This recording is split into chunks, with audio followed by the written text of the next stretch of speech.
Before we get into the video today, if you are not a regular member, subscriber, lover of all things, thoughts and opinions, then please go to this timestamp below. The rest of you, I heard you and I am trying to work on the balance between the audio and the music in this video specifically. So, what I'm gonna do is we're gonna play a little game. In the description box below there is a link to an unlisted video, and by the end of this video, if you think now my sound has improved and it's better and it's up to your standards, then please leave a like on that video. If you think it's shit, dog shit even, and you need me to know, then please leave a dislike. If you want, you can even comment, but in this way it's totally anonymous and we get to play this little game and I get all the feedback and you don't have to worry about me potentially seeing your username next to something possibly negative. Thank you very much for playing that game. Let's get into it. I just heard a ghost's voice. I just heard the ghost of a woman named Carmen clearly say hello.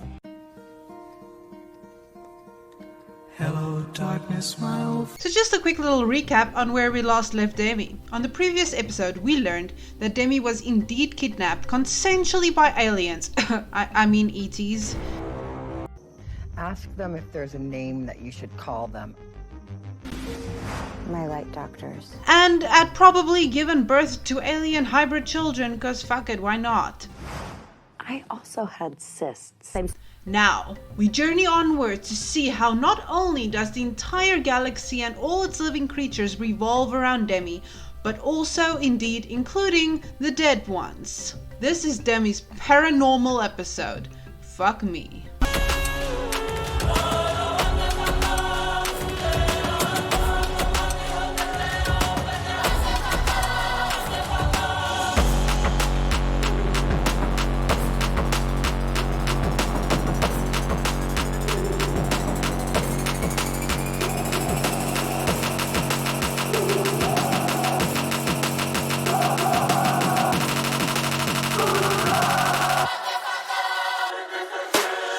Just as a friendly reminder before we get into this video, do not send any person or being mentioned in this video any hate or harassment of any kind. If you've got hate to give, please leave it in my comment section. You know I appreciate the engagement. Thank you. But not everyone who has a near-death experience has a story like mine. I didn't see bright lights or anything like that. In fact, some people actually see tall, slender, gray figures that look a lot like what we would call extraterrestrials. In this episode, we learn that not only is Demi a singer, activist, UFO experiencer, but also a teacher. And we mere mortals are here to experience the greatness, which is Demi, truly out of this fucking world. So Demi just told us about the story how in 2018 they had a near-death experience and did not see flashing lights or a glowing eternal afterlife. Instead, Demi was met with these alien ghost-like spirits. So obviously 1 + 1 being 2, aliens and the ghosts and the spirits are indeed connected. Okay. So that is the journey of this fucking episode. We are getting paranormal as hell, because that's essential if you truly want to know what the UFOs are really all about. So Demi, tell us more. So it makes you wonder whether ETs might be waiting for us on the other side.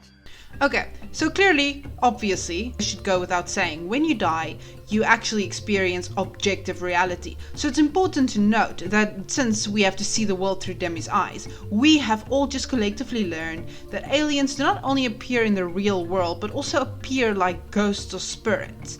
Thus, they can exist beyond what we can see, smell, taste, or touch. This is true of Demi as well, of course. I think I found the perfect place. It's called Vulture City. There's been sightings of UFOs, extraterrestrials, ghosts, paranormal, all of that good stuff. Vulture City. That sounds so creepy. So if you thought the first episode was wild and wacky and completely unrelatable and you did not know how things could get from bad to worse, well, I'm here to inform you. Demi had finally abandoned that last shred of dignity and decided to not only tell us about the UFO experience from, you know, a UFO experiencer, but now also bring in the paranormal. Now, unfortunately, Demi only takes us out to one venue this time. I know we are being shortchanged as fuck, but this place, Vulture City, seems like a lot of fun, and it actually has paranormal investigation. So I'm like, in for a penny, in for a pound, Demi. What you gonna show us this time? When I hear Vulture Siddi. I don't know exactly what to make of that, but I know it's with Demi Lovato, so it's down to be an adventure. So Demi and the Merry Band crew hops on this magic mystery bus and they are out to take us to Vulture City. Let's get to it. This place has always been known to have like strange phenomenon and unexplained activity on like supernatural, paranormal, and we've even discovered like some strange aerial stuff.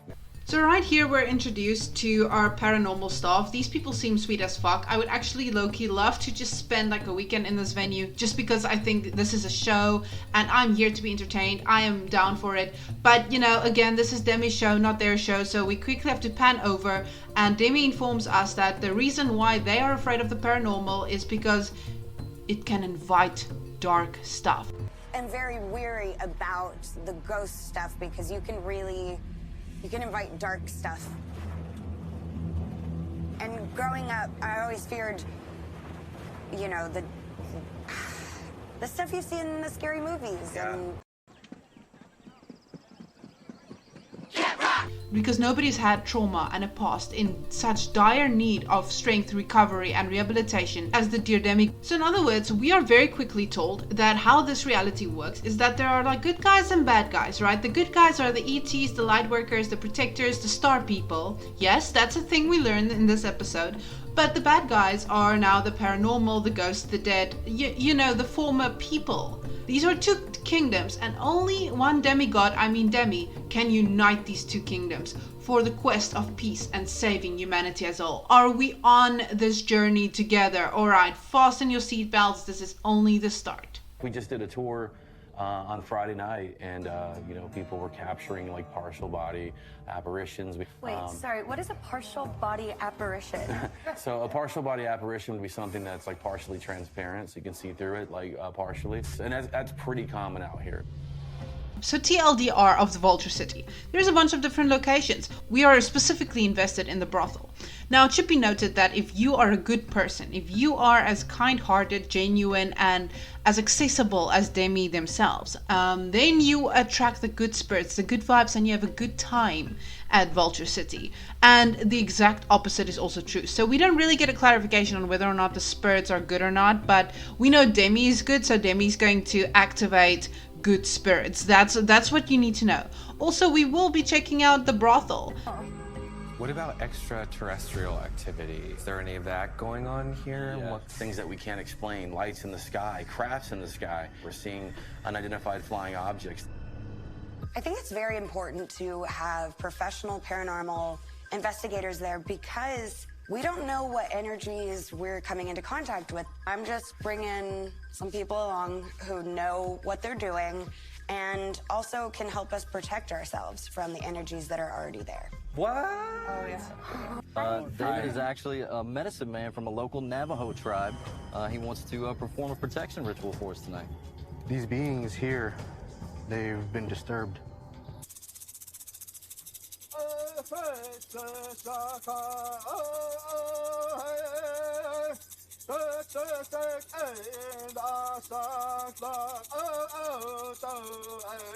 So this is hands down my favorite moment from the entire episode, and if you think that it has absolutely nothing to do with Demi and that's why I like it, you would be sorely mistaken. Demi does in fact have... My mom's side of the family has Native American ancestors, a part of the Choctaw tribe. You see, it's actually about her, you just didn't see it yet. Yes. Whoa! Dallas, why don't you hit with me in a assay building and we'll see what that has. Oh, perfect. Awesome. The two. Ghost-wise, spirit-wise, star person, star people, whoever you are, I'm open to you and I'm ready to introduce myself. So to start their investigation the way that Mystery Inc. would only be proud of, they divide and they conquer by going to different venues. Now, you should know that we only care about Demi at this point. We are absolutely following them to the famous brothel. So in order to find these star people, ETs, ghosts, whatever, whoever, pretty interesting that these ghost hunts always have to happen at nighttime. So we're gonna set that up over here on the couch. See if somebody will talk to us. Oh. So something that I noticed is that if you want to chase ghosts and speak to the paranormal, it absolutely has to happen nighttime when it's the worst possible film quality that you could ever imagine. And the reason is obvious, it's because these ghosts and spirits are asleep during the day, duh, like, wouldn't want to be bothered in the middle of the night while you're having your third dream. And of course, other than that, the aesthetic of filming during the daylight with proper camera footage and high quality resolution is literally not what we're doing on this day. So this thing is kind of a jack of all trades. You turn it on, it's an EMF detector. It tells you the EMF in the room. It also will give you temperature through this guy. And then it's also got a proximity meter on the back. You turn that on, and it pretty much does the same thing that the Wraith Pod does. Wow, okay. So it's kind of an all-in-one thing. Wow. Holy shit. And another one! I think at this point the ghost might consider you a creepy stalker dude. Like, maybe you get left on red for a reason, my guy. But anyway, yeah, if after all of this you still don't have a full fucking blood sample of these spirits, then you should 100% the hint that they are avoiding you intentionally. Maybe give the shit to Demi. Demi will lead the way. Of course. Obvi. Yeah, I'll ask. Whenever you're ready. Hello, is anyone here? And if so, are you sitting on the couch?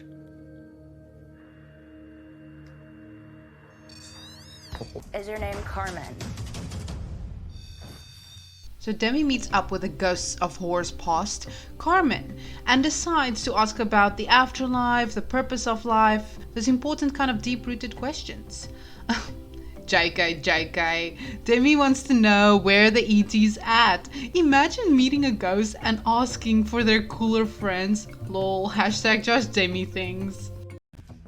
Have you seen anything like ETs here, or UFOs? Star people?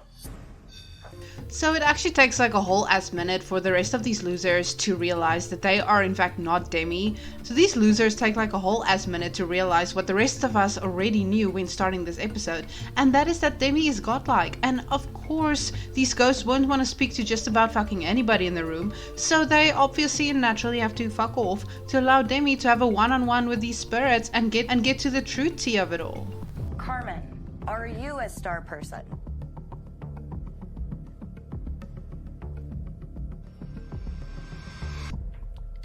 Maybe it's because we're in the room, because, you know, they don't like men, She doesn't like men, and I get it. Do you want us to maybe do a little experiment and step in another room while you take over? And then this fucking happens. We're gonna stay over here and let you have a conversation with Demi. I have trauma too. You should sing something for her, Demi. No. Why not? Maybe if you sing a song as an offering, we could come back in the room. Oh, yeah. Okay. If I sing you a song, can my friends come back in the room? So Demi being the boss negotiator, UFO experiencer, singer and activist that we all know and love, there's gonna have to be some negotiation here. So Demi decides to showcase their award-winning talents and vocal cords in exchange for Carmen, the said spirit and ghost in question, to allow the boys to enter the room again. Well, I always sing Skyscraper when I feel Sure. like singing something emotional for people.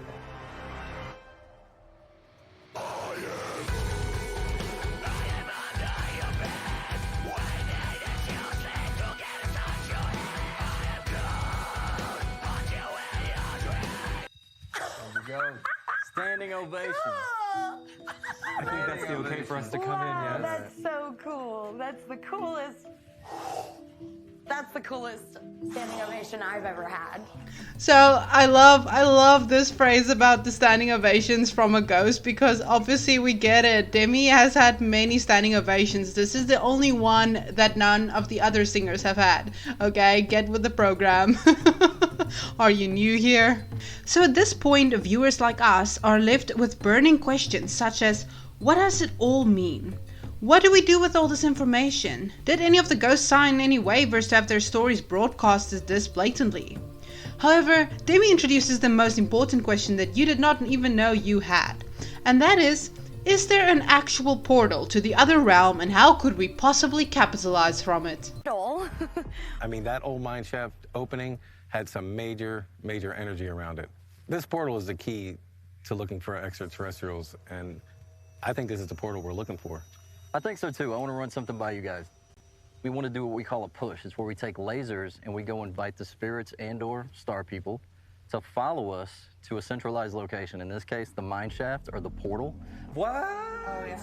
That's right, people. They are building a spirit zoo from something called a push. Now, don't be getting things twisted here. That is a high-key, stunning and brave mission that Demi is undertaking. Is there something at the portal that we should be worried about?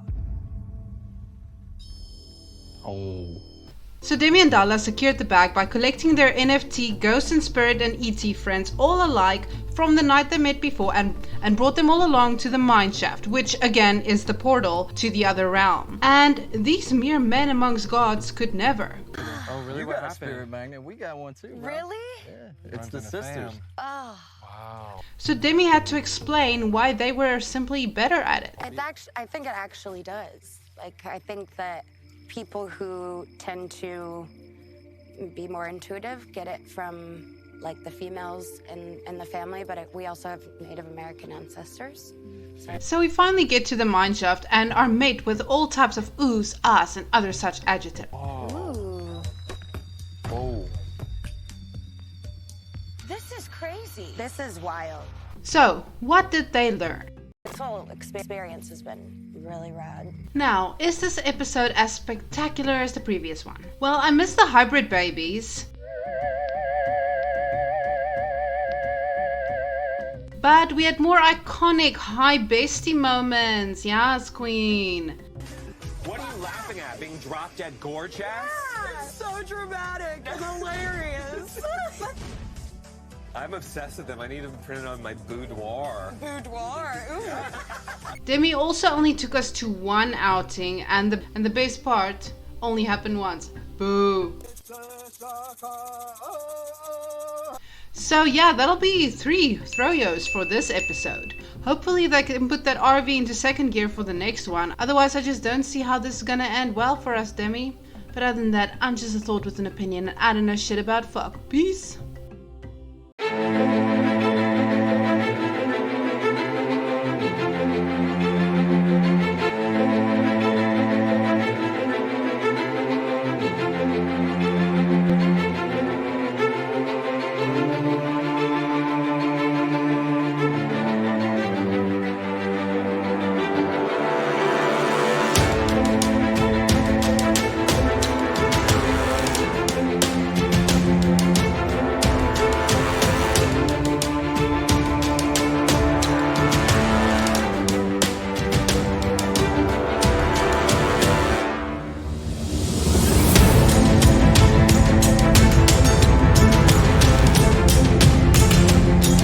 And if you're a regular viewer and subscriber, please remember to vote on the link if you have any strong opinions about that. Okay, thank you, bye.